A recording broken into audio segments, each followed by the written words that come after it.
Bonjour à toutes et à tous, je suis Rhizome of the Night parce que les rhizomes, ça pousse aussi pendant la nuit. Alors aujourd'hui, je vais vous présenter mon terrain qu'on peut qualifier de punk car je ne tombe quasiment pas et j'ai plein de plantes un peu partout. C'est assez anarchique en fait. Je vous précise le contexte, je vis dans le sud du Morbihan, on est début mars 2025 et mon terrain fait 870 mètres carrés. Je précise aussi que je vis seul, non pas que je veuille faire une rencontre, mais c'est pour dire que je n'ai pas besoin d'avoir une zone de jeu régulièrement tondue. On va faire le tour du terrain et voir les différentes zones. On va commencer par la haie qui donne sur la route. Elle fait 20 mètres de long par 4 à 5 mètres de large, ce qui la rend assez intéressante car elle constitue déjà un écosystème. On y trouve diverses essences, ici on voit du lierre, du fragon faux, du chèvrefeuille. Là, on se rend mieux compte de la largeur de la haie. Je laisse les ronces et mon rôle est surtout de limiter leur expansion. J'ai du hêtre, du hou mâle et femelle, et j'ai même un genêt.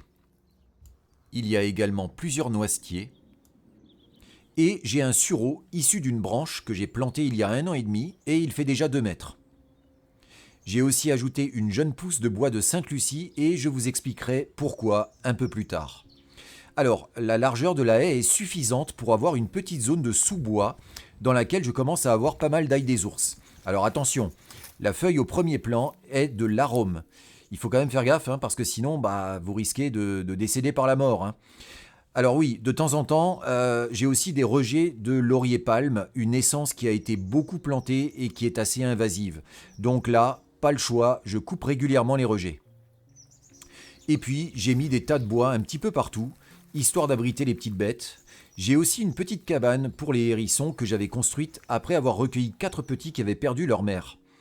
Je ferai d'ailleurs une vidéo sur ce sujet.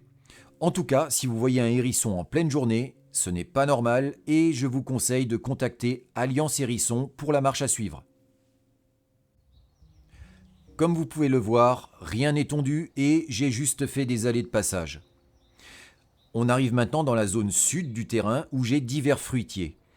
Cerisier, poirier, pêcher de vigne. J'ai aussi ajouté un figuier, un reine-claude et un prunier quetch. Vous avez sûrement remarqué les petits sachets près du sol. En fait, cette zone était littéralement envahie de ronces qui commençaient à étouffer les arbres. J'ai donc suivi un tutoriel sur YouTube dans lequel la personne utilisait du vinaigre ménager avec du gros sel. On imbibe un coton, on le place sur une tige coupée et on referme avec un sac type congélation et un bout de ficelle. Ça traite le roncier sans affecter les autres plantes, comme cette prime vert.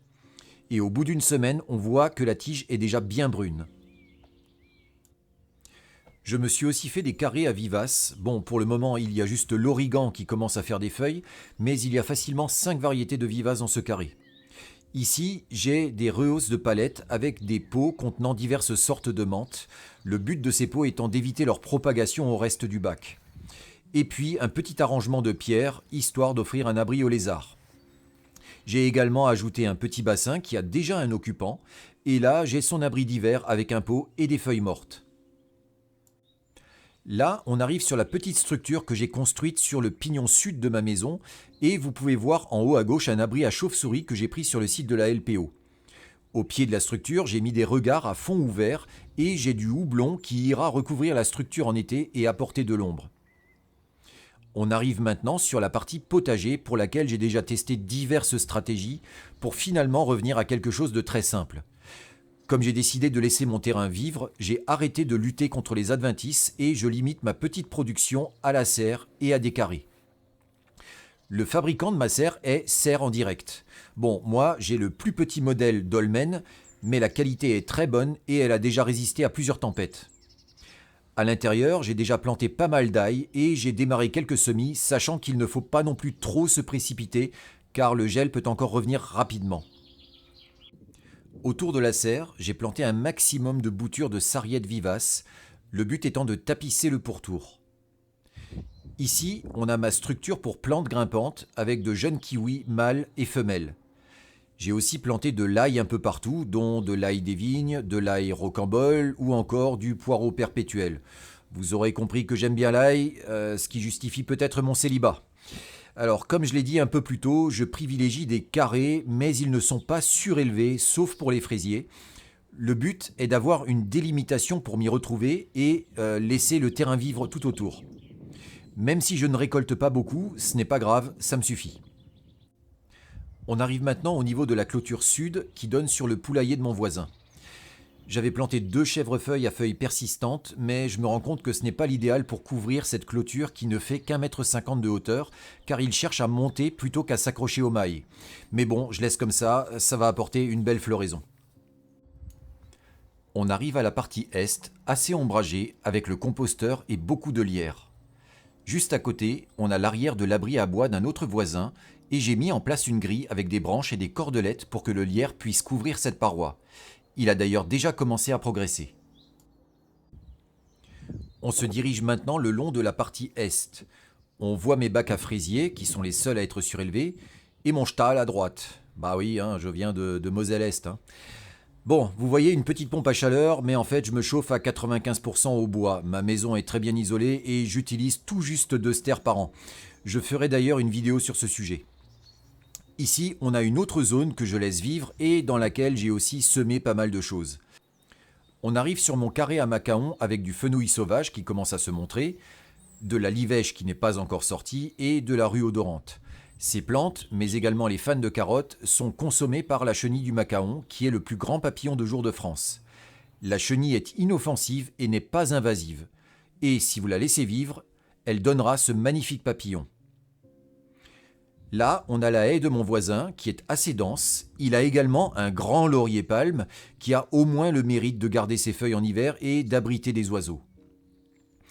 Dans cette zone, j'ai aussi l'assainissement et ma cuve à eau de pluie qui seront masqués lorsque la végétation aura poussé. J'utilise en fait assez peu d'eau sur mon terrain qui reste toujours très vert.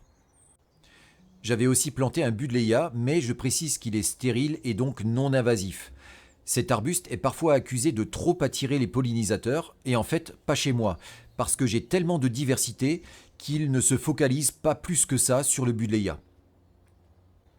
Là, on passe à ma ligne de framboisiers dont les feuilles commencent à sortir. J'ai aussi semé pas mal de vivaces le long de ce mur. On est désormais sur la partie nord, qui est éclairée car on est le matin. Ici, j'ai pas mal d'orties que je tente de limiter un peu pour pouvoir circuler et j'ai planté pas mal de boutures d'aspérule odorante qui est un excellent couvre-sol d'ombre. On termine maintenant en revenant près de l'entrée où j'ai quelques drageons de prunelier qui est, tout comme le bois de Sainte-Lucie qu'on a vu au début, la plante hôte du papillon flambé qui est le cousin du macaon. Et enfin, un dernier petit bac à vivaces avec des pierres sèches. Petit bonus, voici une oothèque de menthe religieuse que j'ai cachée pour éviter la prédation par les oiseaux. Et j'en ai trouvé 3 sur mon terrain. Je vais maintenant passer en revue quelques plantes. Dans les plantes déjà présentes sur le terrain, il y a de l'oseille et autres rumex, de la veste de printemps, de la consoude, du plantain, des renoncules, du pissenlit, de la laitue vireuse, du lamier pourpre, de la véronique commune, des violettes, de la centaurée jassée, des narcisses, des primes verts et bien d'autres qui ne sont pas encore visibles. Dans celles que j'ai ajoutées, il y a entre autres de la valériane des jardins, des scabieuses, astères, de la verveine de Buenos Aires, qui est très intéressante avec sa floraison longue et sa résistance, des muscaries, diverses sauges, de la mélisse citronnée, de la menthe à feuilles rondes. L'objectif est d'avoir un échelonnement avec des floraisons qui se succèdent tout au long de l'année. Le but de cette vidéo est de montrer qu'avec une surface certes correcte, mais pas non plus très grande, on peut déjà créer un sanctuaire. Mon action consiste surtout à limiter l'envahissement par les ronces et les plantes grimpantes qui pourraient se glisser dans le bardage de ma maison. Je passe en fait le plus clair de mon temps à observer et à me laisser surprendre. Mon terrain, contrairement au terrain parfaitement tondu de la plupart des maisons individuelles, va mûrir. On est donc sur un temps long. C'est beaucoup moins tape à l'œil que les jardins de magazine, mais beaucoup plus résilient. Je ferai une autre vidéo plus tard dans la saison, quand la floraison sera présente, et d'autres vidéos plus spécifiques et plus courtes. Merci de m'avoir suivi, à bientôt.